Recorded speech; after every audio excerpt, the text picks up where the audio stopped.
अस्सलाम वालेकुम स्टूडेंट्स, उम्मीद करता हूँ खैरियत से होंगे। I am a teacher of general science class 9th। अच्छा बच्चों, आज का जो हमारा काम है वो ब्लड्स एंड इट्स फंक्शन यानी कि खून और इसके अफ़ाल के बारे में बताया जाएगा कि कैसे जो हमारा खून है वो काम करता है। ठीक है, इसके अंदर कौन कौन सी हमारे ब्लड ग्रुपिंग आती है। तो खून जो बेसिकली है ना हमारा, ये तरसील का काम करता है, ऑक्सीजन की सप्लाई वगैरह ये तमाम चीज़ें किस में आती हैं, खून वगैरह की तरसील में आती हैं। तो इसके अंदर हमारे पास कई तरह के ना ब्लड ग्रुप्स होते हैं, जैसे A positive, B positive, B negative, O negative, O positive, ठीक है, ए बी पॉजिटिव और ए बी नेगेटिव। ये चार हमारे पास ब्लड ग्रुप्स के बारे में बताया जाता है। अब इसको मैं डिस्कस कर रहा हूँ। खून ज़िंदगी का दरिया है। ये जिस्म के तमाम हिस्सों में इनफरादी सेल्स तक ग़िज़ा और ऑक्सीजन की तरसील करता है। जहाँ वो तरसील का लफ्ज़ है, तरसील करना, पहुँचाना। और जिस्म के तमाम हिस्सों से फाजिल मादा, बच्चों फाजिल मादा ही ना वेस्ट मटेरियल में आता है, यानी कि जो गंदे फजलात होते हैं को गर्दो गुबार जिगर तक लाता है। ठीक है, खून एक पेचीदा माया है। ये प्लाज्मा और ब्लड सेल्स पर मुश्तमिल होता है। अच्छा, प्लाज्मा में खून के रेड सेल, अब देखो प्लाज्मा के अंदर क्या चीज़ होती है, रेड सेल हो गया, वाइट सेल, प्लेटलेट सेल वगैरह होती हैं। ठीक है, जो कि हमारा तैरते हैं। खून से अगर ब्लड सेल्स अलग कर ली जाएँ तो बाकी प्लाज्मा रह जाता है। प्लाज्मा से खून को जमाने वाली प्रोटीन, ठीक है, जिसको हम फ्यूसिन्स लग कर लें तो बाकी सीरम रह जाता है। खून के रेड सेल्स गैसों की तरसील, वाइट सेल्स के जिस्म के मुदाफ़ियाती निज़ाम बेसिकली ये आपका क़ुव्वत मुदाफ़अत के ऊपर डिपेंड करता है। और ब्लड लेट्स खून के इंजमात के लिए ज़रूरी है। अब यहाँ पर आपको नज़र आ रहा होगा ना, थोड़े से ब्लड ग्रुपिंग के बारे में नज़र आ रहा है। इसके ऊपर आपको डायग्राम नज़र आ रही है, red blood cell, white blood cell और प्लेटलेट सेल नज़र आ रहे होंगे आपको। ठीक है, अब हमें यहाँ डिस्कस कर रहा हूँ ब्लड ग्रुपिंग के बारे में। अगर जो तमाम इंसान का ब्लड बज़ाहिर एक जैसा नज़र आता है, लेकिन ये कीमियाई तौर पर इंसान से दूसरे इंसान में मुख्तलिफ होता है। अब तमाम में जो खून जो होता है वो तो बेसिकली सब में लाल ही होता है। ठीक है, लेकिन जो इनका जो ग्रुपिंग की होती है ना, इन अमाइनो एसिड को अलग करके, ठीक है, तो इनको हमने ग्रुप्स के अंदर डिवाइड किया जाता है कि कौन सा ए में आ रहा है, कौन सा बी में आ रहा है, कौन सा ए बी में आ रहा है, कौन सा। अब ए बी के बाद उनका पॉजिटिव और नेगेटिव को भी हमने जीन्स को अलग करते हैं। ये फ़र्क खून के सुर्ख जसीमियों की सतह पर मौजूद कीमियाई मादों के इख्तलाफ की वजह से होता है। ये कीमियाई मादे एंटीजीन्स कहलाते हैं। तो यहाँ पर एक एंटीजीन्स के बारे में बताया जा सकता है आपको। ठीक है, तो इसको आप अंडरस्टैंड कर लेना है।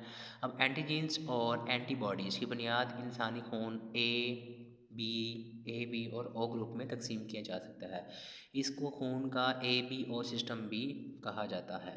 अब किसी इंसान के खून के ग्रुप का तयन इसके खून में मौजूद एंटीजन, अब देखो ना, अगर हमने इसका कोई ब्लड ग्रुप पता चलवाना है तो हम उसके एंटीजन्स के ऊपर काम करेंगे। हम देखेंगे कि इसका एंटीजन क्या काम करता है। ठीक है, और एंटीबॉडीज़ की मौजूदगी पर मुनहसर होता है। अगर किसी शख्स का ब्लड ग्रुप ए होता है तो इसके रेड सेल्स पर ए एंटीजन्स मौजूद होते हैं। इसी तरह अगर किसी शख्स के बी एंटीजन हो तो इसका ब्लड ग्रुप बी होगा। अगर किसी एक शख्स एंटीजन ए और बी रखता है लेकिन कोई भी एंटीबॉडीज़ ना रखता हो तो इस ब्लड को हम ए बी का हामिल होगा। जो शख्स ना ए एंटीजन्स होते हैं और ना ही बी एंटीजन्स होते हैं लेकिन वो ए और बी एंटीजन्स बॉडीज़ का हामिल होते हैं तो इनका ब्लड ग्रुप ओ होता है। बेसिकली जो ओ ब्लड ग्रुप है ना हमारे पास, सबसे रेयर केस ओ का होता है। ठीक है, ओ पॉजिटिव या ओ नेगेटिव है। और ब्लड ग्रुप के हामिल अफराद को आलमी डोनर, अच्छा यूनिवर्सल डोनर, डोनर क्या कहता है, जो को डोनेट करता है अपने खून को। ठीक है, अब एक रेसिपिएंट का भी आएगा, आगे हम पढ़ेंगे। ठीक है, क्योंकि इसके खून और ए और ना ही बी एंटीजन्स होते हैं, लिहाजा वो अपने ब्लड ग्रुप को किसी भी ब्लड ग्रुप के हामिल फ़र्द को दे सकते हैं। ए बी ब्लड ग्रुप के ख़ास आलमी वसूल कंदा यानी कि यूनिवर्सल रेसिपिएंट का नाम से भी इसको जाना जाता है, क्योंकि इनमें दोनों ए और बी एंटीजन्स मौजूद होती हैं।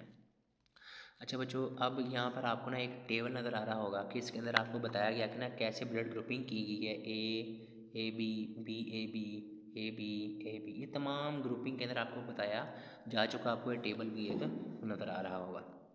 इसको डिस्कस करूँ, blood group A B system के अलावा ब्लड ग्रुपिंग का एक निज़ाम आर एच सिस्टम होता है। ये आर एच सिस्टम, अब देखो आर एच सिस्टम में क्या होता है, एक मनफी होता है और एक मस्बत होता है। अब एक यानी कि एक हमारा पॉजिटिव होता है और एक नेगेटिव होता है। अब इसको हमने ना बयान किया जाता है कि जो हमारा जो ग्रुप है वो ए नेगेटिव है, ए पॉजिटिव है, बी नेगेटिव है या बी पॉजिटिव है, इसके ऊपर सिस्टम में काम करता है। अच्छा, ये ग्रुप्स आर एच एंटीजन्स की मौजूदगी की वजह से पहचाने जाते हैं। आर एच नेगेटिव आदमी को आर एच पॉजिटिव खून नहीं दिया जा सकता। अब देखना, अगर किसी का आर एच नेगेटिव है तो हमने उसने अगर डोनेट करना है अपना तो आर एच पॉजिटिव को नहीं कर सकता, आर एच नेगेटिव को भी करेगा। और ना ही इसके बरक्स किया जा सकता है। आर एच अवामिल के बुनियादी blood group A A positive, B negative, B positive, A B negative, A B positive, O negative, O positive. ये बच्चों हमें इसके बारे में पता है कि ना जो हमारे ब्लड ग्रुपिंग होते हैं A positive, A negative, B positive, B negative वगैरह वगैरह, ये तमाम उसके अंदर आते हैं। एक हामला R H negative R H positive खून कबूल नहीं कर सकती क्योंकि पैदा होने वाले आर एच पॉजिटिव बच्चे जो कि बाप से विरासत में मिला है को नुकसान पहुंच सकता है। अब मैंने वो डिस्कस कर दिया कि जो आर एच नेगेटिव है वो आर एच नेगेटिव के ऊपर ही काम करेगा, आर एच पॉजिटिव को काम नहीं दे सकता। ये चीज़ माँ के लिए ख़तरनाक है, इसलिए पहले आर एच पॉजिटिव बच्चा पैदा करने के लिए आर एच पॉजिटिव एंटीबॉडीज़ के इंजेक्शन लेने पड़ेंगे। अब जो आपको ये टेबल 3.2 नज़र आ रहा होगा इसके अंदर आर एच पॉजिटिव, ठीक है, और इसका जिसको आप डोनेट कर सकते हैं, ठीक है, वगैरह वगैरह दे सकते हैं, तो आपको ये नज़र आ रहा होगा। अब ये आर एच पॉजिटिव है जी, इसके जो हामिल ज़्यादा है जी आर एच पॉजिटिव और आर एच नेगेटिव है। अब यहाँ पे आर एच नेगेटिव नज़र आ रहा होगा और आर एच पॉजिटिव नज़र आ रहा होगा, और राइट साइड पे आपको आर एच नेगेटिव नज़र आ रहा होगा। प्लाज्मा में एंटीबॉडीज़ की किस्म है जी, ये कोई किस्म नहीं है, और जो सबसे नीचे है जी वो आर एच पॉजिटिव। तो आपको इसके अंदर तमाम ये टेबल बयान किया गया है, ठीक है।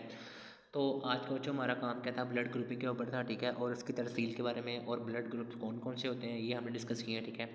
तो उम्मीद करता हूँ आपको ये लेक्चर बिल्कुल समझ आया होगा। इन केस कोई क्वेश्चन वगैरह होता तो आपने लाजमी पूछना है। तो मिलते हैं एक लेक्चर में, तब तक के लिए अल्लाह हाफिज़।